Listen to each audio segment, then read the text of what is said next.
on every week. Kind of looking at Audrey. Hey, so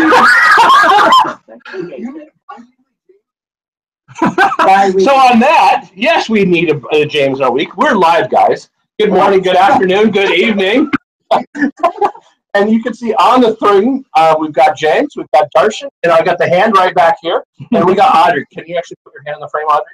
There it is, Audrey! Today's webinar is something that I actually do on a regular basis for Power BI, which is to kind of go back and say, what did we just release? Now, the PowerApps guys haven't done that in a while, so they actually have to do some catching up. They've got an entire quarter's worth of brand new features that they're going to walk you guys through. On a regular basis going forward, actually, we didn't talk about this, but Steve assigned me up to do a what's new for you guys on a regular basis. So the same report that I actually track the Power BI features, we have 914 features, I'm going to start adding the PowerApps and Flow features in there. And I'm going to go ahead and do an end-to-end for PowerApps, Flow, and Power BI on my What's New and Exciting. I am looking forward to that. So it'll be a lot of cool stuff where I go out and say, hey, these are the features that we released last month. Let's take a look at them. So that's me after I get back from fishing. I'm going to take the entire month of August off. So in case you haven't read the abstract, guys, I've got Darshan who's going to do that presentation today, the guy that just waved to you. And anything else that we want to cover? Oh, yeah, you guys can't talk to us. We get to talk to you. So if you have any questions, you need to put it in the IM window down at the bottom, or actually it's off to the side in my view. And also we've got plenty of talented PowerApps folks on the call today to actually help out with that Q&A. So don't constrain yourself to just what Darshan's talking about. All PowerApps is free game on this Q&A panel today. Darshan, before we actually share your screen, why don't you tell us about what you're going to show us and what we're going to go through? And smile real big. Hi everyone. So I'm and know a bunch of you all met with you in different forums or online. Hi Sandy, hi Wes. Hi Wes, hi Sandy. So what I'm going to cover today is what we have released through the year so far, 6 months. But one key highlight, we have shipped a lot of features, but what are some of the key highlights and capabilities that we have added? And I want to share some customer stories. And also, give us. I think we're using this microphone, that microphone. So big, loud voice, and make sure they can hear you. Keep going. Okay. And I also want to give you a roadmap on what's coming in the next. So to make sure that the audio is going to get better, I'm going to go ahead and turn my audio off.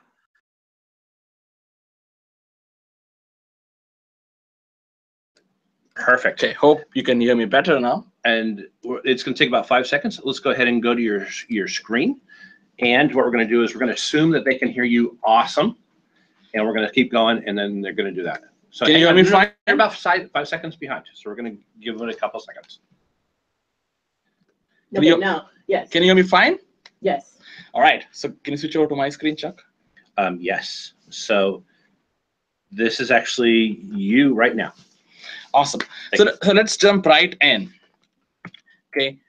So for those of you who are new and are probably joining us for the first time or so, PowerApps is a tool that lets you create your business applications quickly and share it with your organization. So basically how it works is you connect to the data which you're already using, or you can build on top of the common data service. And PowerApps lets you create business apps and automate workflows without actually writing code.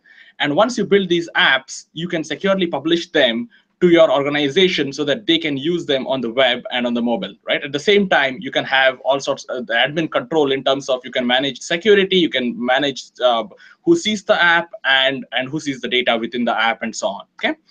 So that said, let's jump right in to talk about the last 6 months. We show a lot of samples and examples and demo apps and so on. What I want to do today is showcase how you or how some of our customers and partners are actually using PowerApps in the real world.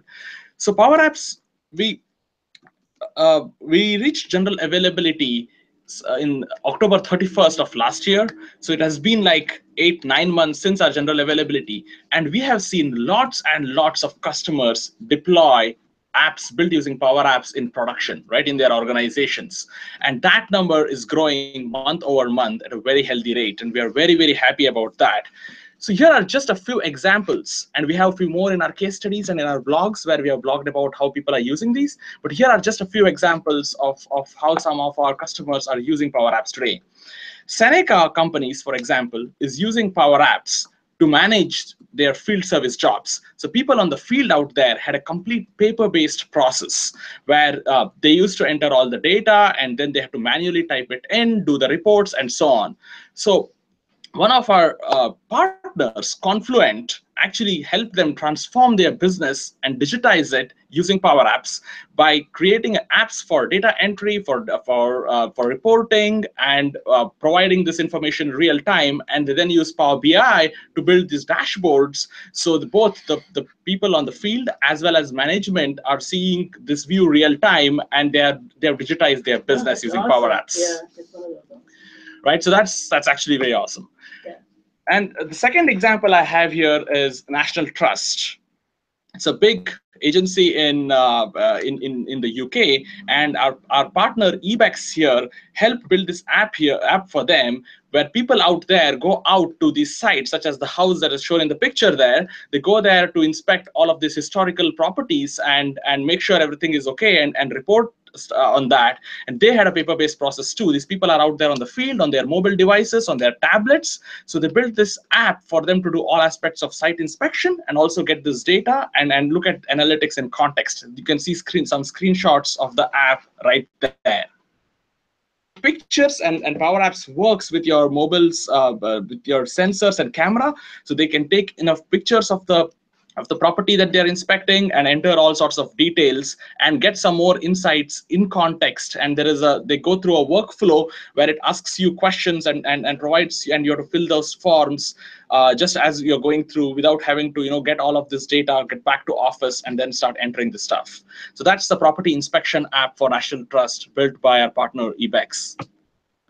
And the last example I have here is Drive Time. I love this example. Yeah, This, one of my favorites. in this case, business analysts who used to look at all of this data. So Drive Time, actually, what they do is they go to auctions, they buy cars, and they sell used cars, right, to their customers. So that's their business.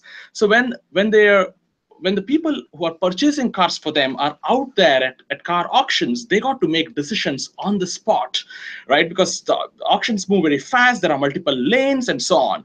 So they need to do inspection of cars. And then when the auction is on, they need to make quick decisions about, okay, what car should I buy? What's a good price for it? And so on, right? So in order to help them make this decision, the business analysts in Drive Time built this Power App, where you see the first screen there, which runs on their phone, where they can go ahead and inspect these vehicles. And the third screen you see there is how they go and inspect. They put all the estimates in. And this goes into the system, which uses Azure Machine Learning, which analyzes this with all of the other data that they have and gives back to them, hey, here is a fair price for this car. And the last screen you see is when they're going in the auction, they can quickly do the bid, and then they can enter the value and whether they won or lost. So this way they can track all of this data in real time, and they can make smart decisions out there in the field, because they now have all of this data coming back using this connected Power App. Okay, so they have built this app which has made this whole process a lot more efficient, and it's an app. As you can see, all of these are really custom built apps, and none of these require you to write code to build these apps. They can run on the web and run on mobile. They're built by business analysts by putting together expressions and forward. Later in this session, I'm going to show you how to build apps like this. Okay, so this is not just the customers, it's also the market analysts are also, and industry is also taking notice of our progress. Recently in the June article of PC Magazine, they reviewed all the low-code application building platforms, and Power Apps ended up as the editor's choice. And we were compared against other competitive offerings, including Salesforce and Google and so on. And Magazine called this a power user's dream, and the review is out there. I have a link for it in the slide. So this is great recognition for us, and I want to thank all of you who have been on the journey along with us and helped us get here, right? And it's actually all of you, our customers, our community, our users, our partners, who are helping us drive the platform forward so far. So this is this is just a quick progress report on how we are doing with respect to customers and industry. Let's switch gears and look at what are some of the key additions, some of the highlights we have added in the last 6 months. Okay, here, can you see my latest screen? Yes. Okay. We're about 5 seconds behind. Okay, got it. So here I have these 2 links for your quick reference. We did 2 blog posts. So at end of every quarter, I've started doing these blog posts where we summarize the key updates that we have that we have shipped in the quarter. So here are quick links to our Q1 update and a Q2 update, and I'll give you a sneak peek of what those look like. Okay, so this was our Q1 update blog post where we talk about, here are some of our key features that we have added in the last quarter, and then this was the first quarter of this year, and this blog post just went out last week. This was what we did in the second quarter. The car inspection app, do you know what backend data sources they used to build that app? Was it built on top of C? Okay, the question is what backend was used for the data for the drive time app for data inspection. It was built on top of Azure SQL, and they use Azure Data Lake and machine learning and a bunch of other things too. Okay. Yeah, they had like Swagger files into the NADA service as well. So I think they're calling some third-party services as well. Correct. Yeah. That's the thing. The PowerApps lets you to connect to any of the other third-party services. In this case, they also have a service which they are an external service which they are querying to find out the fair value of the car and so on. So it uses SQL and a combination of and a custom connector or custom API, which is just nothing but a Swagger file on top of a publicly available endpoint to call into that service. Okay. So going back to these blog posts, these blog posts actually give you sort of the highlights of what has shipped in a quarter and links. Every single one of them has links to their own blog post or a documentation article where you can go and dig deeper and learn more about how to use that feature. I'm sharing this because I won't be able to cover each and every feature, not in that detail, in the next 48 minutes that we have. So I'm going to share some some highlights, but here is where you have all the details of what we have done in the last 6 months. Okay, and let's next dive into some of the key things that we have done in the last 6 months. And if you look at the list of capabilities, and these are just the highlights, right? We have, of course, added lots of other small things and bug fixes and so on, which I'm not calling out here. This is still a lot of them, okay? So what I want to go over all of these today real quick, and then you have the links to the blog posts there to go and learn more in detail. So I want to do this. The way I want to do this is, instead of going through each and every bullet point here and talking about it and explaining them, which sometimes is difficult to follow and understand, I want to just go ahead and do a demo and explain many of these features and actually show them in action rather than talk about them. So in order to make it easier for us to parse all of this, I'm breaking it up into 3 sections. The first section is about creation of apps, building apps, okay? And here we have added capabilities on 2 fronts. One is PowerApps now lets you build more powerful apps by providing newer controls, by letting you embed richer controls, embedding Power BI tiles, more connectors, and so on. At the same time, we have made the app authoring experience itself a lot easier, right? By adding Screen Explorer, a properties panel, making a web authoring more powerful, and variables pane, and so on. So instead of talking about them, let's jump right in, and I'm going to let's go ahead and start building an app. So I'm switching to the PowerApps portal. So if you log into the PowerApps portal, that is, you go to powerapps.microsoft.com and sign in, or click on the PowerApps tile from office.com, it lands you here. Okay, this is the homepage for PowerApps. So some of you might already be seeing this homepage. This will be rolled out to all of you. We recently just built a brand new guided tour and added a link to a guided learning here to help makers or app creators get started easily and start building apps. Okay, if you are used that or have seen that, we'd also love to hear your feedback.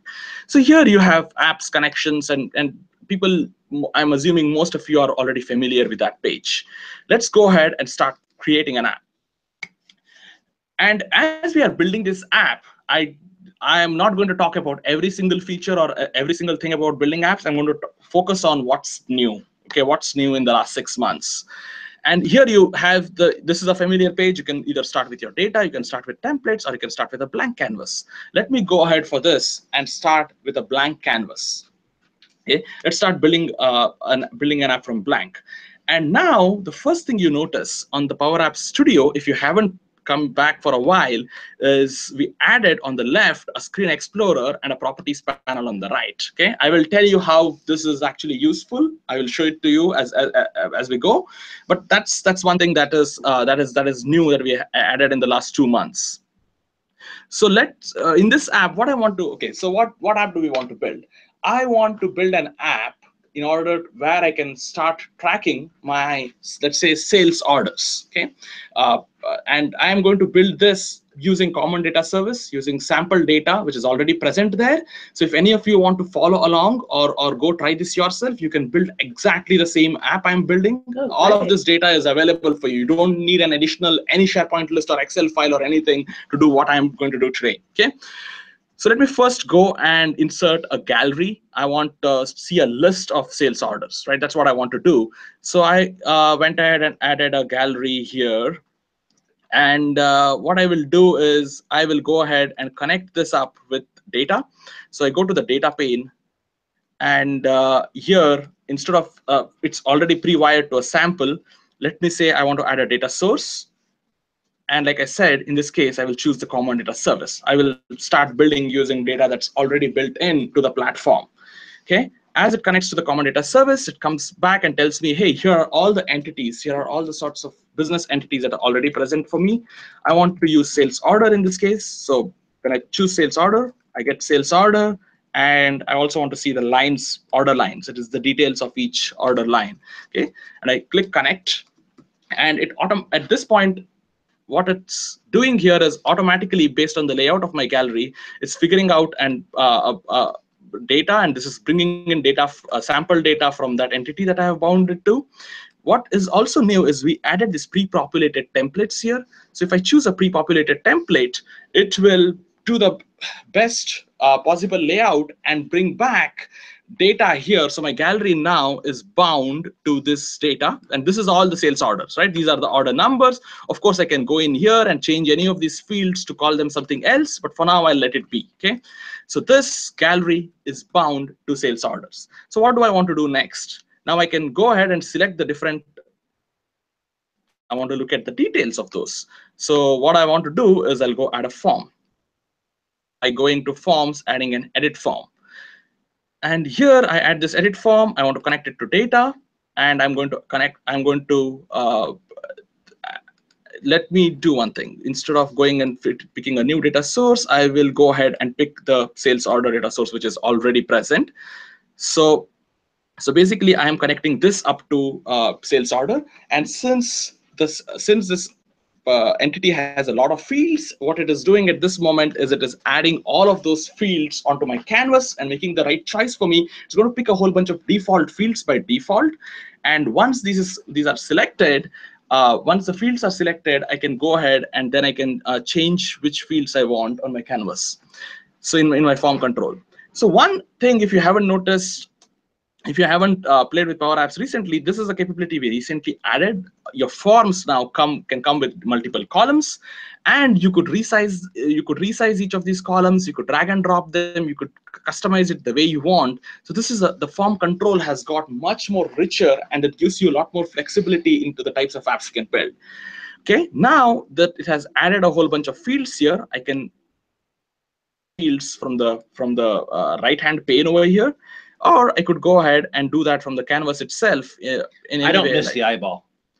You don't. Yes. I don't miss the yes. eyeball. That is one more thing we did, right? We replaced the eyeballs with check marks. Yeah. Based on user feedback, based on some of our usability feedback that we got in our user testing. So it's now apparent that what the check marks do. Okay. Yeah. We don't miss the eyeball either.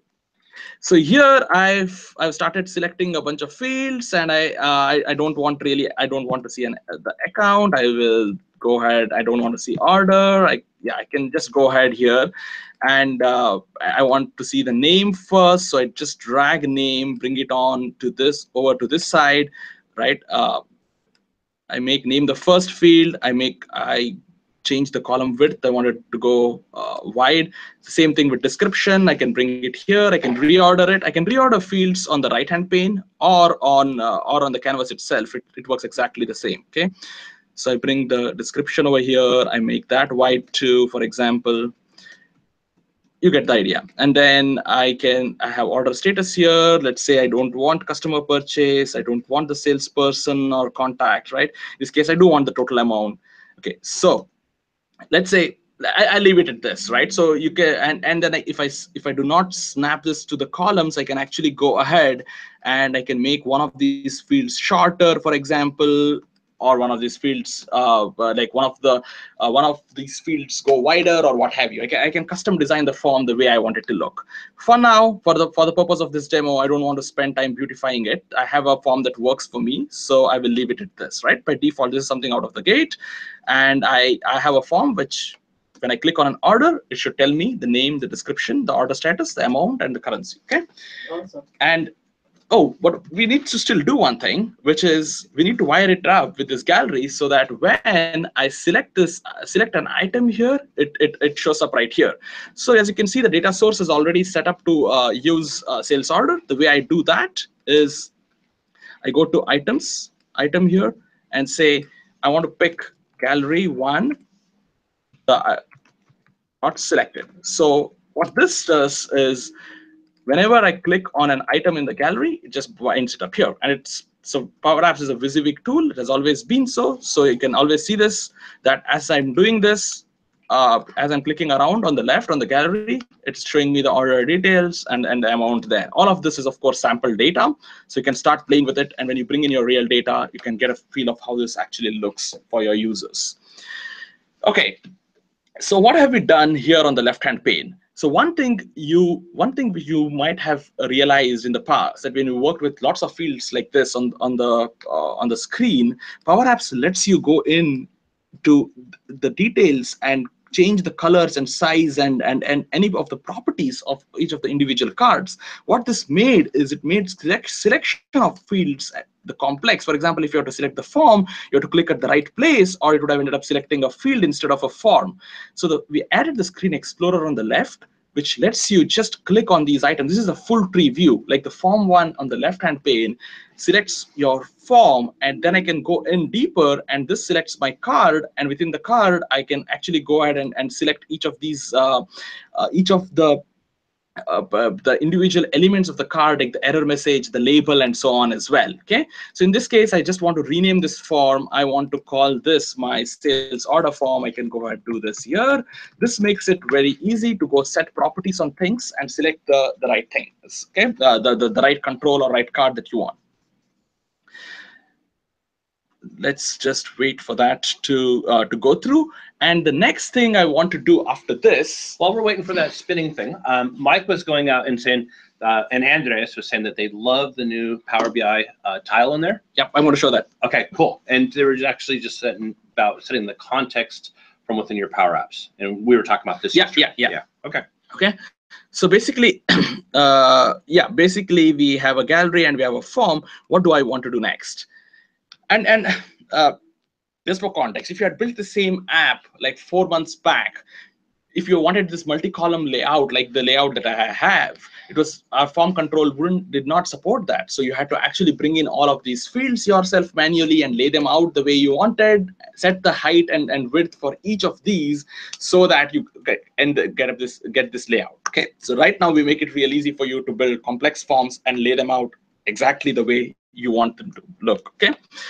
So what do I want to do next? Now we looked at this order. We look at order, sales order S0001 is for $250, but what are the different items in this order, right? And I want to look at order lines. And in order to do that, I wish that I would like to have a tabular view of these order lines. And this is also something we have added newly in the last 3 months or so, the new data table control. Because before this, you have to use a gallery and you have to recreate this table yourself, which used to be a pain for all of us. So now let's see how we can do this. We add a data table to this canvas over here. And here, when I add a data table, what I need to do next is to bind it to data. and I want this data table, for example, to show me, let me snap this, yeah, let's snap this in position, just like PowerPoint. And let me connect this one to order line, because I want to look at details of all of these orders. The moment I do that, it binds automatically to the order lines, and it starts showing you data that is in order lines. But this is not yet filtered. This is showing it across all of the order lines. So okay, so before we go ahead, so let's first go ahead then and filter it just to show data for this particular sales order. Now, in order to do this, I'll click on the data table here and go to items, and the items here is sales order line. Of course, it's connected to sales order line. It's bringing in all data from sales order line pertaining to all the orders. Now we want to restrict it to the order that is selected in the gallery, filter it down.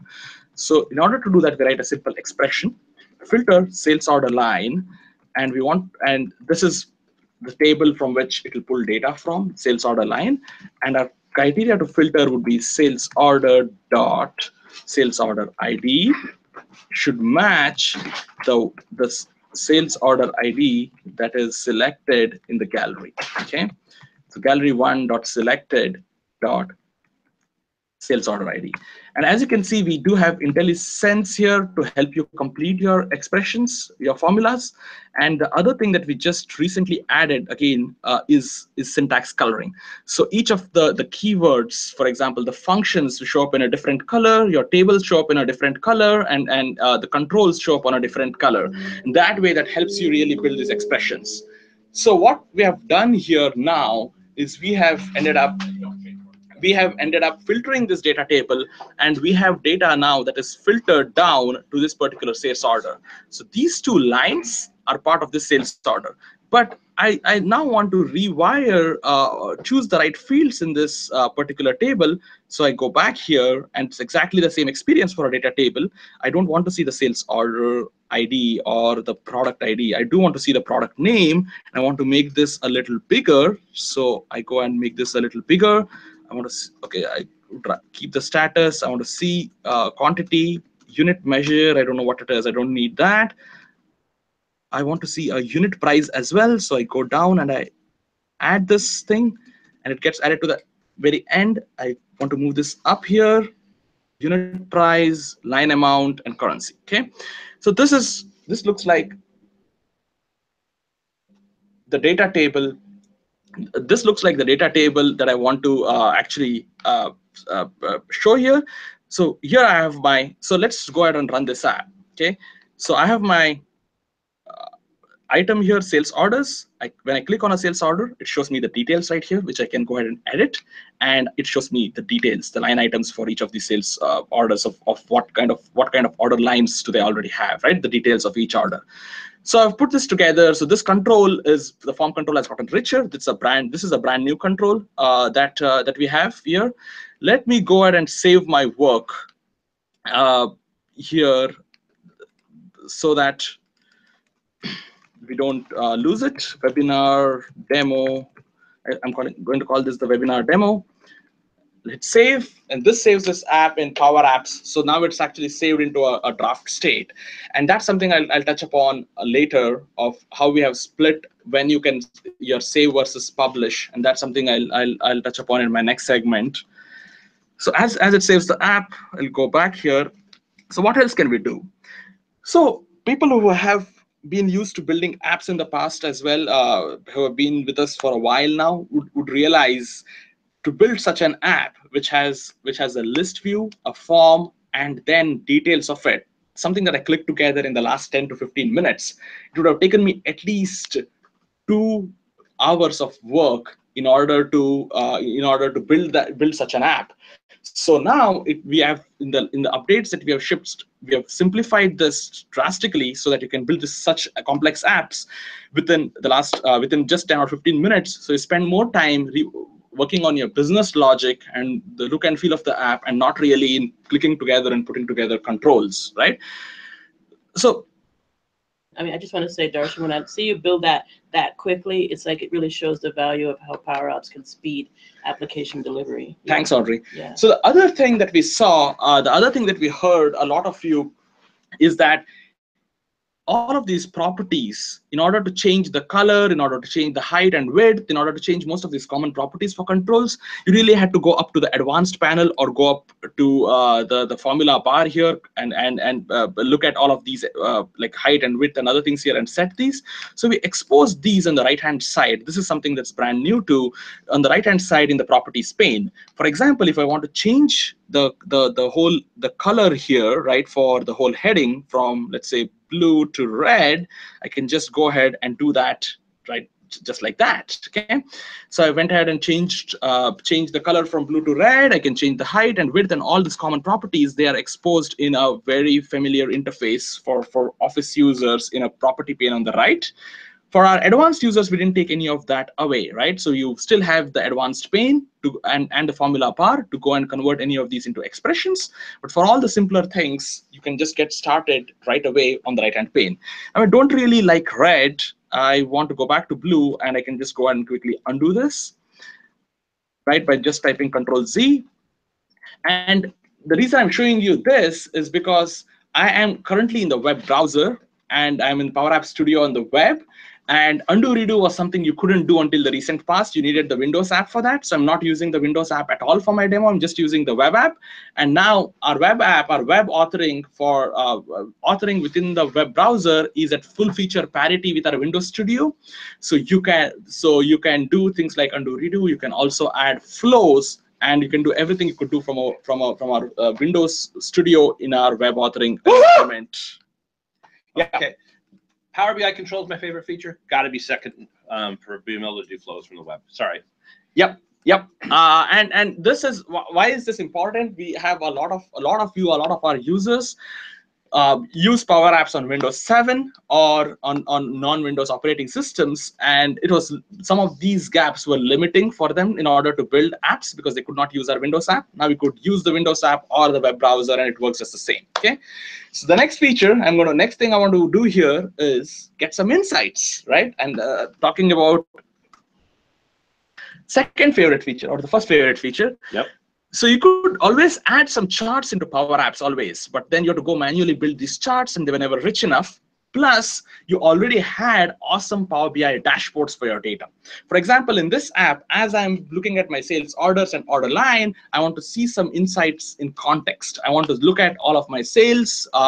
Let's say I want to look at this year's sales. So what we just added last week with the latest update is the ability for you to bring in your Power BI tiles. And if you go to controls over here, you see a new thing called a Power BI tile. So let me go ahead and add a Power BI tile into this app. The first thing it asks me to do is connect to data. It's real simple. It lets you connect to Power BI. I have a lot of workspaces. I'll just pick my workspace here. And then I need to choose which dashboard to pull data from. So let me just pick the first one here, retail analysis sample. And what tile do I want to pin or add to this dashboard? So I'm going to pick this year's sales, which is a graph which is broken out by region on how am I doing. This is, of course, what I'm using here is a Power BI sample too. So this is all sample data. You could connect it with your data, which is relevant, which is in context for this app. So I am able to see this year's sales right within this app. And since this is a PowerApps control, this you can place it, you can resize it, and it will scale appropriately. So I want to go and snap this to the left, and I want to resize this. And the other thing I can also quickly go and do is I can go to the properties pane. Since this is a PowerApps control, I can actually go and set its height and width. What I could also do is I can click on width here, and I can go set this to the gallery's width. So that way I don't have to worry about snapping it right into position or making sure that if I resize the gallery, I have to resize other control too. In this case, I'm snapping the width of this to the gallery's width. So if I change, like if at any point of time I make the gallery, the Power BI control will also, the width will also change, and it will resize and re-render appropriately. So what this now allows you to do is put rich visualizations within your apps and visualize your data in context of the apps that you're building, right? And So this is our first release. We just released the Power BI control. There are other things on the backlog, such as clicking on this visual.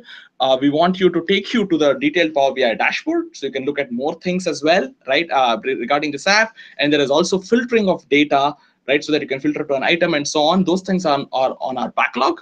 So right now we allow you to start putting data in context of your apps by using Power BI. Okay. So so I think we have a decent app here. Of course, if this were a real app, I would have to do some more things before I share this with my users. But let's okay, let me do one more thing before I go ahead and save this and go to the next segment. Let me go and add a flow here. And this is something you could do now from the web. I'll add a button here and say, oh, let's say to the order, I need to send these out to my manager or to someone in my team for approval. Okay, so I want to here, I want to send these for approval. So in order to do that, I want to add a workflow, an approval workflow. And let me go ahead here to actions, and you can find flows. And this brings all the flows that I already have. I already have an approval flow.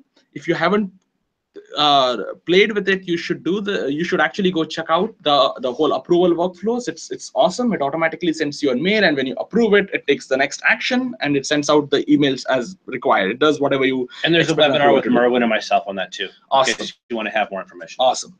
So let me go ahead and add this flow here. It's a send approval flow, and all I need to do is provide parameters, right? The approver mail and the follow-up mail, right? In this case, I will go ahead and have me as the approver because I don't want these mails to go to my manager. But otherwise, I could just use the Office 365 connector and have pick my manager. And I want to send the mails to, okay, I want to send the next one. So this is just, this is the flow here, and on top it tells me the flow takes two parameters: who should be the approver and who should the mail go to once it's approved or rejected, the result, right? So in this case, now I wired it up with a flow. So now if I make any changes to this, let's say I want to change, I want to like change the description for this, right? To say it's not cycles, it's bikes, and I send for approval, I will now the flow kicks off, and I would have got an email for approval. Okay, so that's pretty much my app. Let's go ahead and make sure these changes are saved. So we have the latest ones. So what you saw so far, to quickly recap, going back to the slide here, in this app, what I showed you is how we have a richer multi-column form control that lets you build all of these rich forms. The new data table control, where we saw, which let you see a tabular view of all your data. Embedding the fact that you could embed Power BI tiles within the app itself to get your insights in context of the apps. And what I did not show you is we now do support.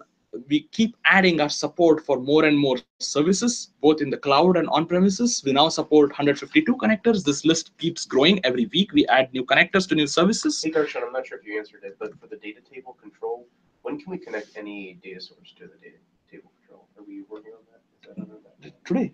You can already do that. It's Yeah. not just tied to CJ. No, the data table, yes. They didn't hear you because So the question was, can we connect other sources to the data table? The answer is absolutely yes. It is not tied to common data service. I just used it for the example today because there was sample data built in. You could use a data table with just this very same way with SharePoint data. It just works like any other Power Apps control. Okay. And the final thing, the other thing on the Build More Apps side is we also have made it easier, if you haven't checked it out, to go register custom APIs and Azure functions. We have a new experience to create and to generate a custom API and create these new Swagger files. Okay, so what this does is help you build more and more powerful apps, makes you more productive by making you spend less time in actually building the app itself. That way, you could spend more time in getting the right data structures and putting the right business logic and making the app look and feel and fit to your business needs. Okay, less so much about clicking together controls and building these.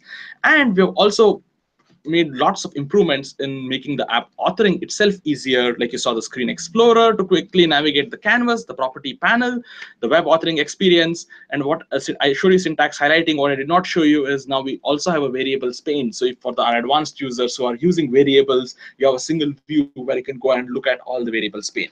And details of every single feature that I've written here are in those blog posts with learn more links. So there is a detailed blog post about every single one of them. If you want to learn more or try this out yourself, please do that. Okay, so switching gears. Next, moving on from authoring of apps to running apps. In the running app space, what all do we? What are some of the new things? Our number one request on Ideas Forum was, can we please support running apps offline? And I'm happy to say that we have enabled this in May. So now you can open the PowerApps mobile app when you are offline. It will load the apps you have downloaded. You can use these apps and the data and make sure that the data is saved locally. So when you bring the when you are back online, you can then go back and sync and update this data online. So that is something we support right now, and we do have a blog post to explain what authors should do in order to take advantage of offline and build apps with offline capability. Of course, we will be working on more simplifications there to make it easier and easier for authors to leverage this capability. But this is something that's new, and I can't demo it because the moment I go offline, you guys can't see what I'm demoing anymore. So that's the reason I skipped on that for the demo for that one. The other thing we added, the other things we have added there are support for large SharePoint lists. Until January, we could only support SharePoint lists. You could connect SharePoint lists with only 500 items or less. Right now, we have no such limit. We have published details around this. We push a number of operations there to the server, so you can actually go back and do some of these queries on the server side, and hence you can support SharePoint lists which are larger.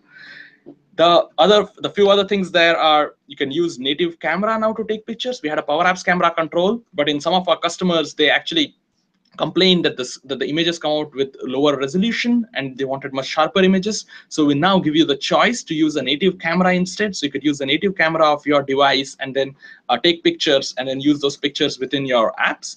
And finally, we also support the ability for app authors to set up in-app push notifications, which is, again, we have a detailed blog post talking about this, which lets you, when you distribute this app to your users, it lets you, based on certain conditions or events or triggers or manually, send them push notifications so you can inform them about the important things. For example, if you're building an app to provide feedback about your peers or whatnot, okay, it's some regular times when it is end of year or something, you can push notifications to them saying, hey, here is a reminder for you to do so, and that gives them more reasons to open the app and engage with the app. So you could really help provide the important surface important information and engage with your users. Okay, so these were some of the big asks from our customers, from you, and I'm happy to say we have added these capabilities for running apps.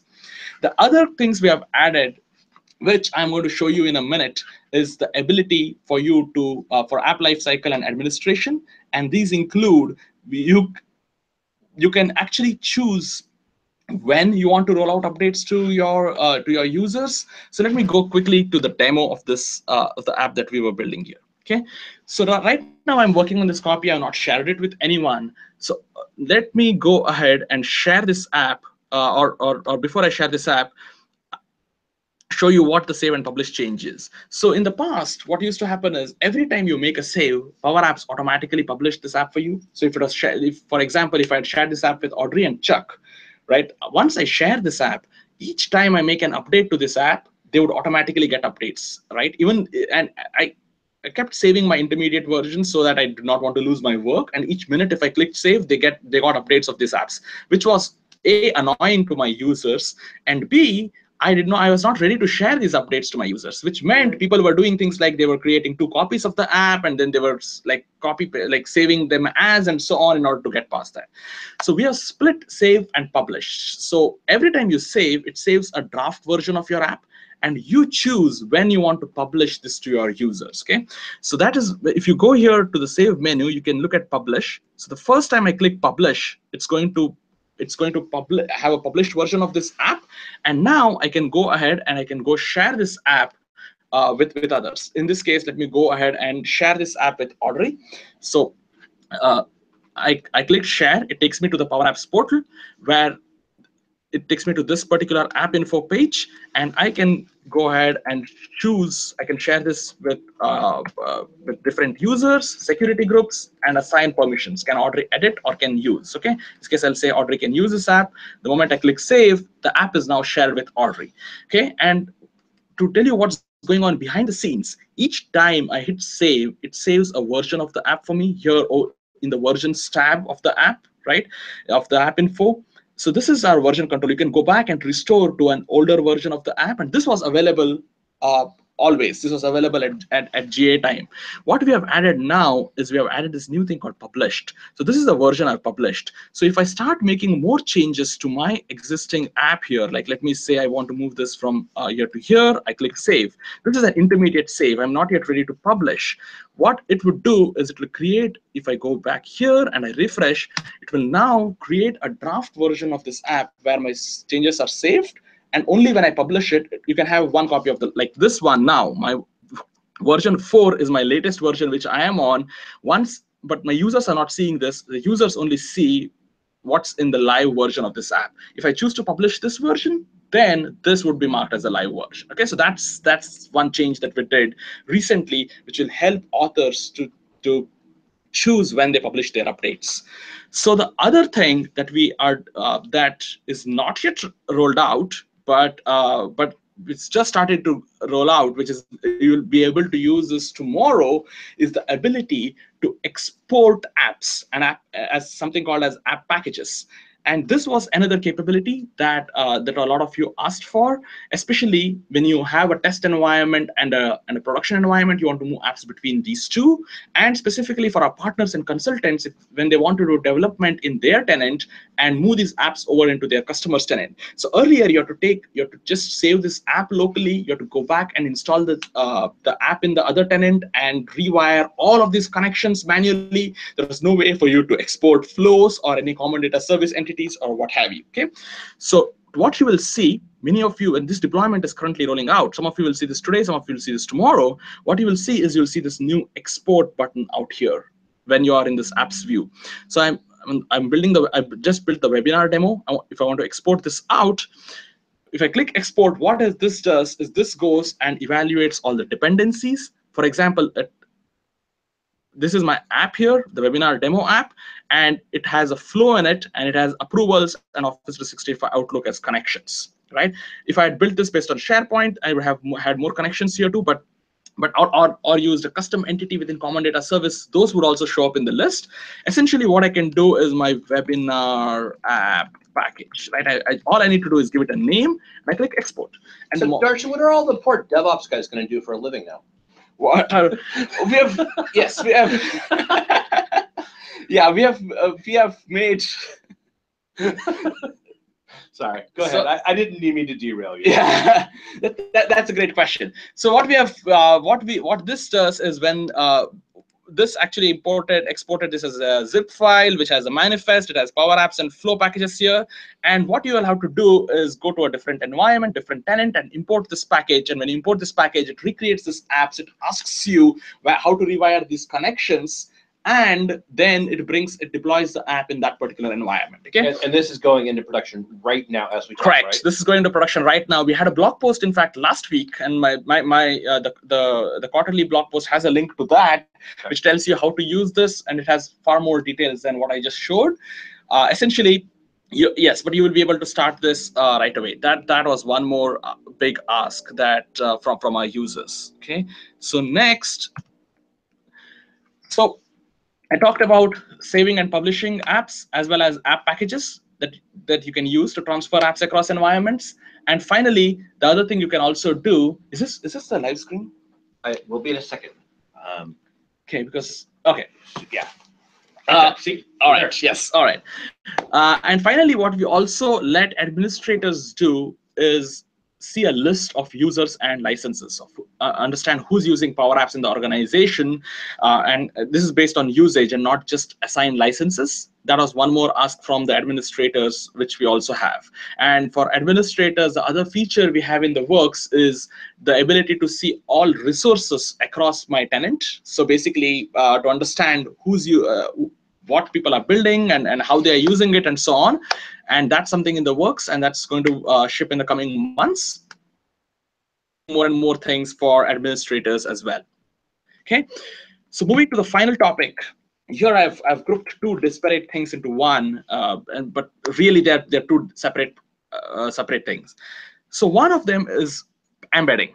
So Power Apps, you can run Power Apps. You can go to the Power Apps mobile apps. You can go to the Dynamics portal. You can run Power Apps standalone, right, on using a web browser. The other thing we also allow you to now do is embed Power Apps in context of the other applications that you're using. For example, we have enabled embedding Power Apps within a Power BI dashboard. You can run it embedded within Teams as a tab. You can also embed in SharePoint as a web part. Okay, so I will cover in the roadmap we are also working on embedding Power Apps right within the SharePoint online modern lists as a list form, but that's something that's rolling out in the weeks and months to come, and I will be giving you a quick preview of that in the roadmap section. But this is something, all of these are something you can do today. And let me show you one of these mechanisms. For example, let's do Teams. Okay, so many of you who are using Teams to collaborate with your co-workers, and we use Teams a lot here too. So I just have a channel here, the Power Apps channel, and let me go ahead and add some new content to this, right? You could have conversations, you could have your files, you could have your OneNote, Power BI dashboards, and so on. So one of the tabs, one of the choices for adding these tabs is Power Apps. When you go ahead and click Power Apps here, you can go and get a list of all the apps that you have, which you've shared with your users. You can go ahead and add those apps quickly as a team. So one example I want to use here is I had built this device order app, which I had used for one of the demos in the past. So if I go ahead and add that app, what it does is it adds this Power App as a tab for your whole team. So every member in your team can just come to this app, can look at and interact with this app just within Teams experience. It's running embedded, right, as a full screen experience. For example, in this one, I could just go ahead and use this app. I want to compare these two items, and then I want to place an order, submit for approval, and so on. Okay, so I can do whatever I want to do within the app and have a conversation around it too, and I can do this in context of the Teams. I can do the exact same thing within a Power BI dashboard or within SharePoint as a web part. Okay, so that's the embedding capability, and this makes it more powerful because now you don't have to go to your phone or don't have to go to a web browser or a different place to use the app. You can just use it in context for the purpose that the app is built for. And what we recently also announced at Inspire is that ISVs can start leveraging this capability, and we're going to work with ISVs to enable this within their applications as well, where they can start embedding Power Apps so that their end users can start customizing their apps too natively. Okay. And finally, we have a free community, Power Apps community plan, if you didn't know already. So it's for people like students and people who do not have an Office 365 account already, people who want to build skills, people who want to start using all the capability. This is a fully featured plan that comes with all the premium connectors, custom APIs, and common data service. It's free. And the only restriction there is we don't let you share apps if you're part of that plan. It is primarily meant for skill building and to get started, to create connectors, to create templates and whatnot, and just to get started and to build your skills. So that's something we have now, and you could go sign up for the community plan if you are interested in, or if there is someone who is interested in, doesn't have a license or want to use it for that purpose. In addition, we also have for our partners test drive, where partners can build apps, put it out there, customers can try it without actually signing up for PowerApps in a very friction-free manner, so that they can give an idea of the samples they have, and then they can contact the partner. The links of the partners are right there. If they want a similar app for themselves, the partners can help build and deploy that app for them. The other thing that you can do, our partners and ISVs can also now, is build custom connectors and submit them. So the list is not just limited to the connectors that we are shipping, we as Microsoft are shipping out of the box. We also support third-party connectors, which we will certify and then add it so that all users of PowerApps can start seeing these apps. And there are details on how, if you are interested in building a custom connector for your service, you can work with us in order to put it within the product itself. Okay, so we are extending this to the whole community. So that was a really quick tour of some of the key highlights that we shipped in the last 6 months. Of course, we have done a lot of things. We ship updates to our client once every 3 weeks. We keep updating our service on a daily basis. And there is a lot more that we have really done. What I showed you here is the highlights, and the blog post summarize sort of all of these key points. Okay, and in the 55 minutes I was only able to show you so many things. Hopefully you got a flavor of what the new capabilities we have added. I also want to spend a couple of minutes talking about the roadmap. And before I go talk about the roadmap, I wanted to talk about how do we prioritize product backlog, right? And where are the different sources of feedback for us? So if you have, whenever you use the product and you have new feature requirements, please go to ideas forum here, and I'll show you what that looks like. This is what PowerApps ideas looks like. Here are our top ideas. We review this list on a regular basis and use this as inputs into our prioritization, such as like offline mode was the #1 request, so we worked on it. It's now completed. We see SQL, Azure, and tables now. We are printing, we are saving attachments, and so on, right? So we look at this as one of our big sources of inputs. There is also direct user and partner feedback. And we also get a whole lot of feedback, and you can, with the community, there is a lot of good inputs on our PowerApps forum. So that's the other place where you can talk, where you can go discuss questions that you have, and have your peers and the product team both answer those questions for you. And also we monitor that on a regular basis to get patterns and understand what problems people are having, and how we can fix them, and we address those in the product too. We also have feedback coming in through NPS, which is the dialogue that shows up that says, would you recommend PowerApps to a friend or colleague? Support tickets, telemetry, partner direct feedback, and so on. So we use all of this feedback to constantly groom and update our product backlog. And with that, here is the roadmap that we have. Okay, so what I had there was a disclaimer at the bottom that is getting cut off in the presentation, and the disclaimer says that roadmap is for informational purposes only, and it can change. And like I said, at any point of time, and like I said, we constantly keep updating our roadmap based on feedback. So what do we have coming up for the next 6 months? Of course, this is the second half of the year. I already showed you packages and Power BI tiles. We demoed the embedding within SharePoint Online Forms. It's going to be fully embedded as a successor to InfoPath. We demoed this in May. There is a video out there which Kerem did, which you should all see, and this is going to be something that's going to be rolling out in the weeks and months to come. SharePoint Online, we're going to have support for images, attachments, managed metadata. We're working on making app launch faster, simplifying the app authoring experience further, adding stored procedures and views, support for SQL. I talked about the Cloud Embed program, which lets ISVs embed apps within PowerApps within their. We are also working on support for GDPR compliance, and are deploying in UK. And we do have a few other things which are also on our backlog with high priority, but we will not be able to get to them in the next 6 months, but it's likely after that. And I'm just sharing here the key highlights. Of course, we'll do a lot more in 2018. It's not just the 6 or 7 bullets I have here, but these are things which are top of mind, which we think will not fit now.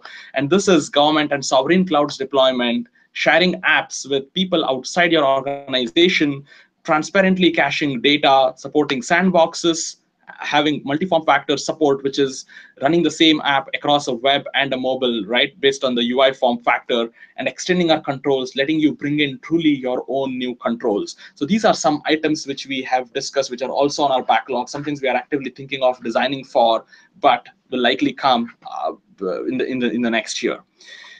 Okay. So I wanted to also talk about one thing, which is out of these, which is the SharePoint embedded in SharePoint Online Forms. We demoed this at the SharePoint Summit in May, and we have enough content and blogs out there. So here, what we really want to do is within SharePoint list, embed Power Apps. So on the screenshot on the right, the top one, the Assistant Tour Guide Sign Up form is really an app that is embedded within the SharePoint site. And when you click Customize on that, that opens up that form right within Power Apps Studio. So we want to build this as a native experience. We are building this as a native experience. We have the code working. I've seen we have internal builds. We are going through the rigor of testing and making sure it's good and performant before we deploy it out there. And this will be rolling out soon. And then the other things I already talked about, working on images, attachments, multi-select fields, and more simplifications of in the creation experiences, so that our InfoPath users could feel at home and at ease, and have an even better experience using Power Apps. And this is all in the roadmap for the next 6 months. Okay, so with that, I will leave you here, and I have links to these 2 blog posts, and that's my contact information and my Twitter handle right there if you want to get in touch. Thank you very much for taking the time to join the webinar. Is there any one question that I have not yet addressed? There's a couple, but we're going to see if we can get them in the chat window, because YouTube really wants us to end at 60 minutes. I lose all my editing capabilities after 60 minutes. So we're going to go ahead and close it. I want to thank you, Darshan. I want to thank Audrey. I want to thank James, who just snuck out. And I'm going to have answer some of the flow questions that were in there. And next week, you have what? What are you doing next week? You're actually doing something. I put her on the spot. I think Karthik's doing application lifecycle or something like that. Yeah, Karthik next week. Okay. Thanks, guys. You have a great and wonderful day, and I'll see you back up in September.